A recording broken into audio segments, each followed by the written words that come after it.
Hey guys, welcome to another video. I just finished playing Star Wars Jedi Fallen Order, and I have to say, it's a decent game. I'm surprised that EA put out a single player game, let alone a Star Wars single player game.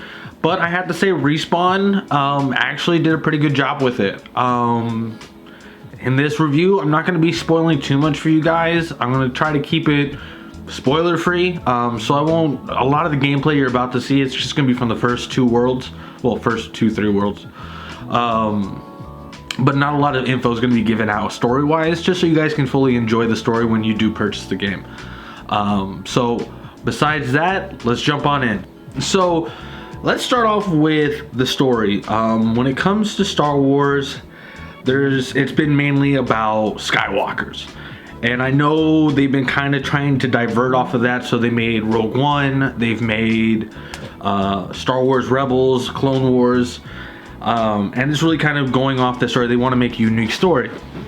Most recently, The Mandalorian. Well, in this game, you're going to be following a Padawan, well, an ex-Padawan, named Cal. Cal is the survivor of the Jedi Purge. It has been 4 years since the Jedi Purge. So you're thinking about 4 years after the end of Revenge of the Sith, episode 3. Because of this, he is on a backwater planet, basically as a scrapper. He has disguised himself as a scrapper, basically taking down old Republic cruisers and Separatist cruisers. Hiding his, nobody knows that he is a Jedi in any way until all of a sudden there's an accident. This accident reveals a force power that he has, and lo and behold, the Imperial Army has sent Darth Vader's Inquisitors. Nobody expects the Spanish Inquisition. No, not those Inquisitors.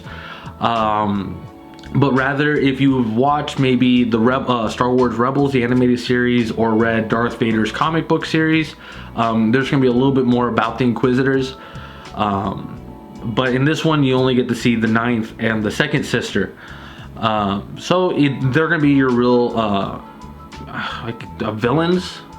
There's a technical word for it. I can't remember it, but they're gonna be the real villains of this story. They're there just to kill you, or convert you into their ways. But before they're able to capture him on the tutorial world, you could say, he is saved by this raggedy team of misfits that named Ciri and Grease. Ciri is an ex-Jedi Master. She has cut herself from the Force due to the fact of the Jedi Purge. And Grease, he is just the captain that was hired by Ciri. Which I have to say, I love Grease. Grease, if you look at him and the way he speaks, he reminds me of the Goldbergs, like the grandfather of the Goldbergs, and it made my day. He's great, endearing. But what happens is that Ciri recruits him into this mission where they have to find the holocron that contains something about the Jedi Order. And in doing so, he goes on this, basically it's a fetch quest, mainly for the story. And he goes to 5 different planets. Each one, most of you are gonna know, some of you are gonna know, if you are a really big Star Wars fan, and you read all the books, watch all the animated series, you're actually gonna enjoy a lot of these other planets that are gonna come into play that they've never been shown before, unless you watch maybe like the animated series. I know, yeah, well, if you've seen the Clone Wars, you're gonna know those planets that we're gonna be visiting.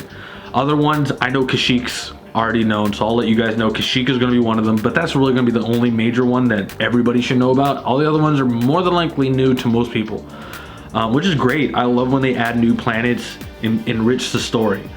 But besides that, I won't dive too deep into it anymore, just because now we're kind of going into spoiler territory. But the gist of it is, Cal is fighting, is one thing, having to regain his Force abilities throughout the story. You're picking up little Force powers here and there, and it's a great story because it's one of those things. How were the Jedi that survived affected by the Jedi Purge, Order 66? And you come to realize that Cal and Ciri, who are both Jedi, have a bit of like a PTSD to it. They've shut themselves off from the Force just because they've gone through such a traumatic experience. With Cal and his master, who they explain in the story, and Ciri and her apprentice, which I think it's a great story. I know some people out there are saying it wasn't interesting enough, and I can see why, because in the first half of the game it's going to be kind of slow, just because it's picking up everything. Remember, you are just a Padawan. Everything is a little bit slow going, but I think around the second part, after about the 4th world you visit, everything starts picking back up, and it starts feeling like Star Wars again, and I really appreciated it. Yeah, it was slow, but I think it was a great ending to it. But besides that, that's really about as much of the story I'm going to be willing to divulge, but I do recommend it. It's a great story. Let's now get into gameplay. So when it comes to gameplay, a lot of people have been comparing it to Dark Souls in the way that the combat style, and also, you know, like the bonfires of Dark Souls and the meditation circles of Star Wars. Well, they're right in that way. The meditation circles are going to be your space, a save point where you can also recoup your health and also spend your skill points, because there are no health little knobs anywhere. You spend your health, and then once you get to the meditation circle, that's when you're able to rebuild your health. But in also doing that, every enemy that you killed along the way respawns, which is great, especially if you like Dark Souls. The element's still there. For new players, especially people who haven't played Dark Souls, it's definitely something to get used to. You know, you're used to that place is clear, I can go back, I should be fine. No, there's going to be enemies there. So if you had a tough enemy and you took you forever to beat him, he's going to be there when you respawn. Which, so you have to be careful with that. And on top of that, combat wise, if you're going in thinking this is going to be Force Unleashed, you know, you're a Jedi, you're going to be duly disappointed. I think a lot of people are missing the fact that because Cal is a Padawan, he doesn't know how to use a lightsaber like you would see someone like Luke or, you know, Anakin. You know, they're not going to be able to cut through people normally because he hasn't trained, especially after 4 years of not even using it. You know, come on, he's not Rey. So it's one of those things that it fits this playstyle. You know, if you face one stormtrooper, you're gonna survive. But when you fight more than one stormtrooper in this kind of combat, they're not going to take their time with you. Not one's going to be like, oh, you go first. I'll wait till you're done trying to attack them, and if you die, I'll go next. No, they will all attack you at once. If it sounds kind of difficult, it is.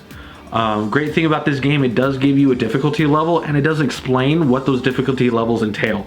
So like if you go with Padawan will high parry time, which parry is going to save you a lot in this game.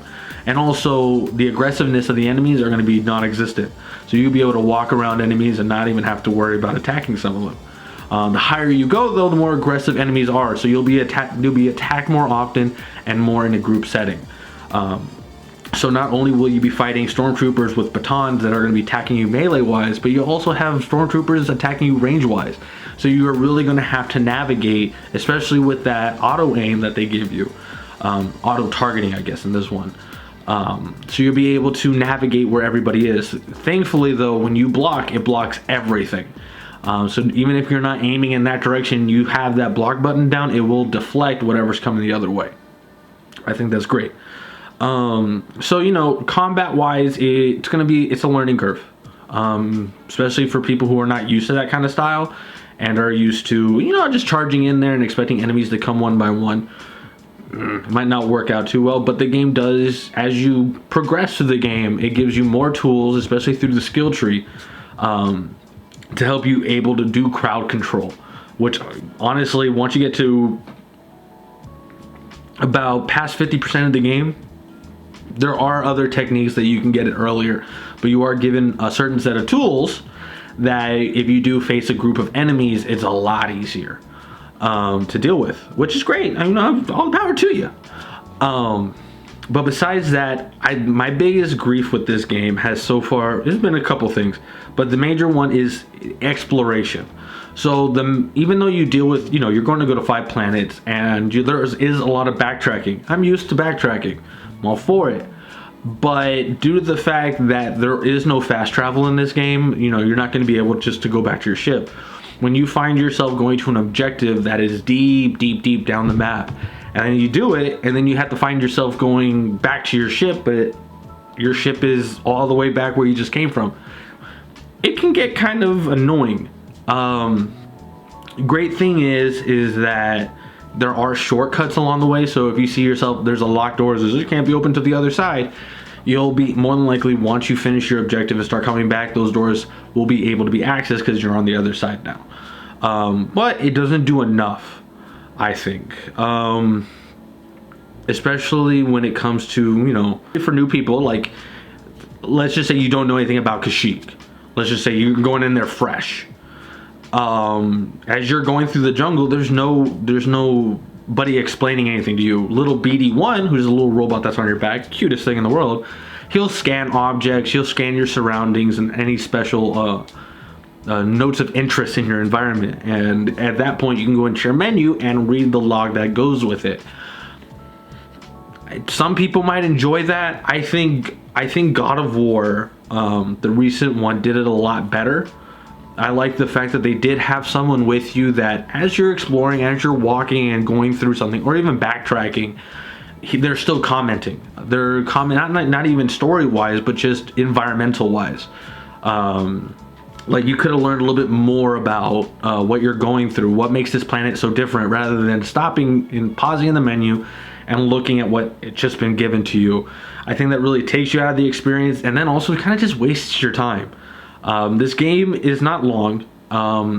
It is about 17 to, I'll say 20 to 25 hours. Nice and simple. And that in the 25 hours, I'm including that you're going to be backtracking and exploring a lot. 20 hours, that's going to be mainly story.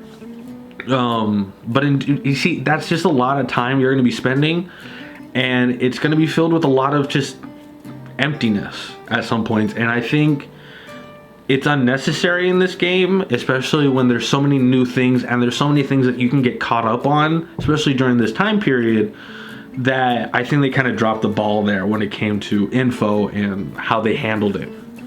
Another thing I had an issue with is that there was a lot of, at least on my end, I was playing on the PS4 and there was some bugs. I was having some frame rate issues, and it could have just been me. I have an old PS4. But there was a lot of frame issues. I did have, you know, the textures when you go to a new level weren't loading up fast enough, and I was just like, come on. Like, I would stand there waiting for it, thinking it was just me, but it wasn't.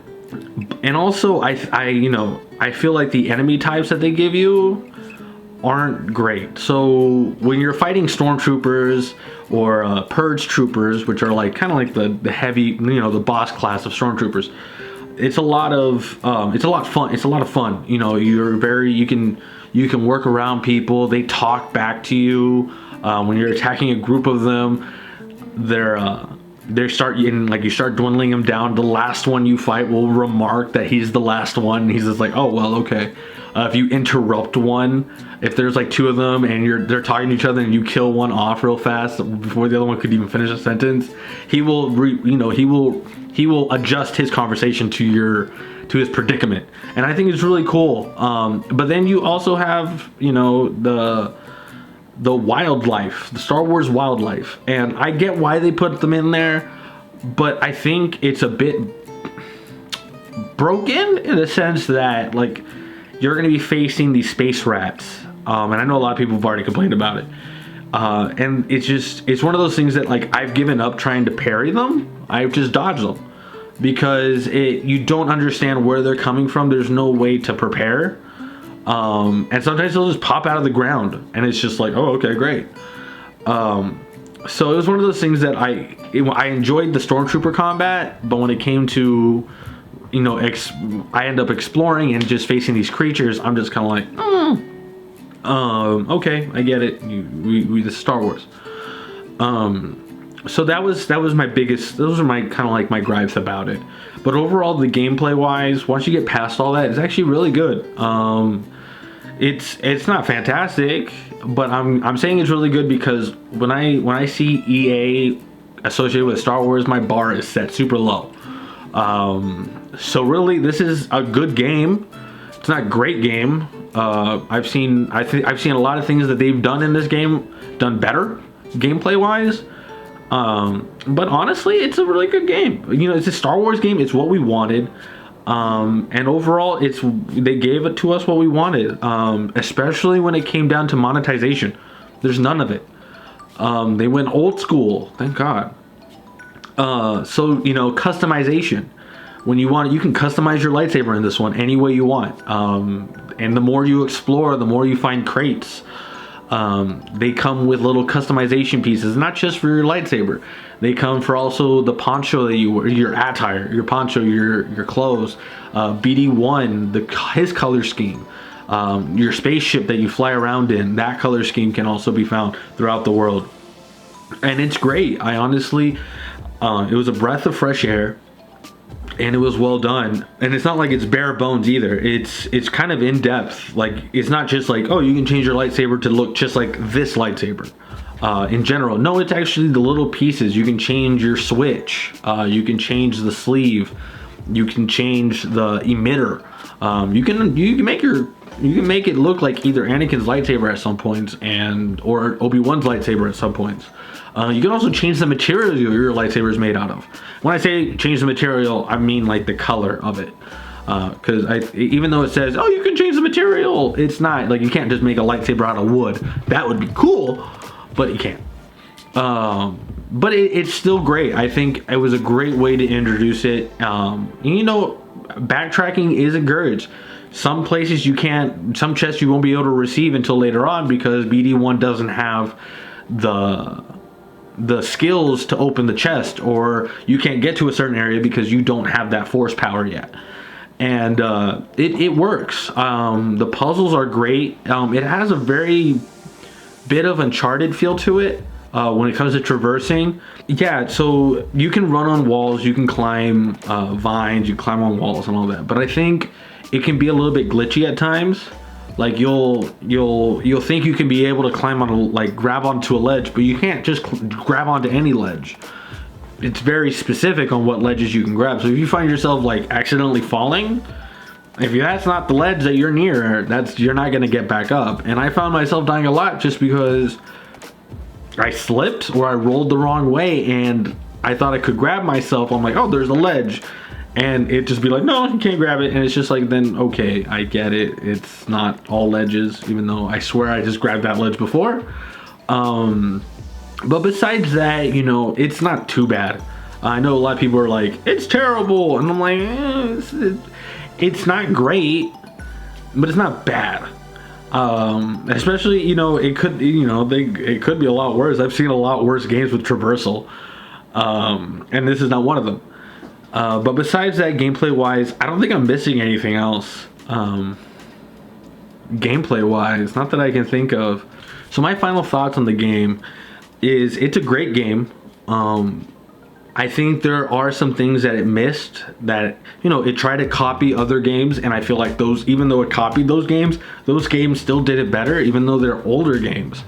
Something that they could have definitely fine-tuned a lot better. But besides that, you know, the story is great. I think this is something, you know, if you're from a major Star Wars fan to a casual fan, you would still enjoy it. The message is powerful. It's still Star Wars. And honestly, some people might say, oh, it's not, you know, doesn't have Luke Skywalker. There's not enough of this, not enough of that. Yeah, but you know, if it had everything like that all the time, I think it would take away from a meaningful story. And I think the story it was trying to give works with the gameplay that it was offering. Do I think the gameplay is for everyone? No. And I think that's kind of affects the score a little bit, just because, you know, overall the score is for everybody, not just for people who are major fans or anything like that. This is just my opinion, what this score should be for everybody. But overall, I think the score, I give it a good 6 out of 10.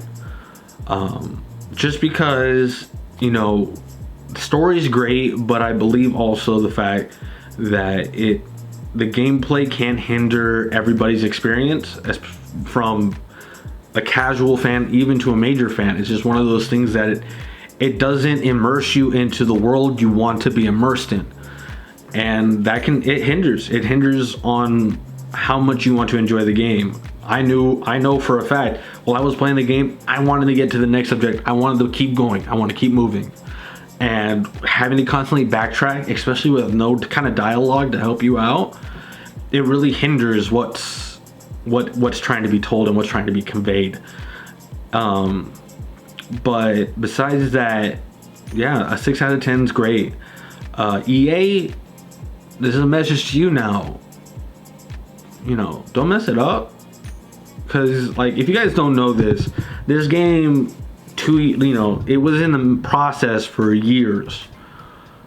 But EA actually shut down the prior studio that could have made a game like this, Visceral Games, because they stated they did not believe single player games existed and, you know, could thrive in this environment anymore. Everything now had to be, you know, multiplayer or live service, something that they can constantly make money out of. While single player games, you just can't. This is one of those things that you can try all you want, but especially if it's not a multiplayer experience, I want to be able to earn it in game. And this was one of those games that they were kind of iffy about. But I have to say, it was a great game, and honestly, that would be another reason why to support this game if you really like Star Wars, is because if you want more games like this and you want them to be better, show them that there's a market for it. If you keep buying, you know, Call of Duties and all this and all, you know, Battlefront 2s and Battlefront 1s, that's all they're gonna be like, yeah, we can get money out of this all the time. And then forget about single player games. And we have to show them that we do care about single player games. You know, there's some of us out there who like a story, you know. Video game is an art form, and I think it can be, you know, you can tell amazing stories via that. And I think this is the right step in the right direction, EA. Thank you, Respawn. So, yeah, if you like this video, hit that like button. If you aren't subscribed to the channel, please subscribe. If you like more content like this, if you want me to review stuff, not just video games or anything, leave a comment below to let me know what you guys want me to review. I'll check it out, or what things you want me to review. Or just talk to me down there, I don't care. But as always, you guys, I'll see you guys in the next video, okay? Bye.